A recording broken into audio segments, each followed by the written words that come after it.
Hi guys, কাইলৈ ধনতেৰেছ আৰু কোৱা হয় যে ধনতেৰেছৰ দিনা সোণ ৰূপ কিনিলে হেনো ঘৰৰ ধন সম্পদবোৰ বৃদ্ধি হয়। সেয়েহে মই আহিলোঁ GS ৰোড ABCত থকা ৰত্নাঞ্জলি জুৱেলাৰ্ছলৈ।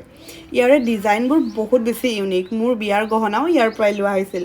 লাইট ৱেটতো খুব ধুনীয়া ধুনীয়া ডিজাইনছ আছে। হেভি ডিজাইনবোৰৰ কথাটো ক'বই নালাগে। ৰত্নাঞ্জলিয়ে ধনতেৰেছৰ বাবে আপোনাৰ কাৰণে দুটা ধামাকা অফাৰ লৈ আহিছে। প্ৰথমটো হ'ল 1 লাখ টকাৰ যদি আপুনি শ্বপিং কৰে মানে সোণ কিনে তেন্তে আপুনি এটা গ'ল্ড কইন ফ্ৰী পাব। আৰু ছেকেণ্ডটো হ'ল মেকিং চাৰ্জত আপ টু 50% অফ। লগতে যদিহে আপুনি ভাবিছে যে আপোনাৰ পুৰণা সোণখিনি পুৰণা গ'ল্ডখিনি আপোনাৰ পিন্ধিব মন নাই বা ডিজাইনবোৰ পুৰণি হৈ গৈছে, তেন্তে এতিয়া কোনো কথা নাই, কাৰণ ইয়াতে এক্সচেঞ্জ অফাৰো আছে। আপুনি পুৰণা সোণখিনি দি নতুন জুৱেলাৰী বা নতুন গ'ল্ড জুৱেলাৰী আপুনি ইয়াৰ পৰা লৈ যাব পাৰিব 1 টকাও নিদিয়াকৈ।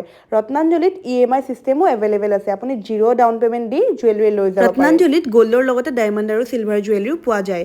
আৰু কোৱা হয় যে ধনতেৰেছত গ'ল্ডৰ লগতে চিলভাৰ জুৱেলাৰীও কিনিব লাগে। মইতো আজি কিনিলোঁ, আপুনি কেতিয়া কিনিব?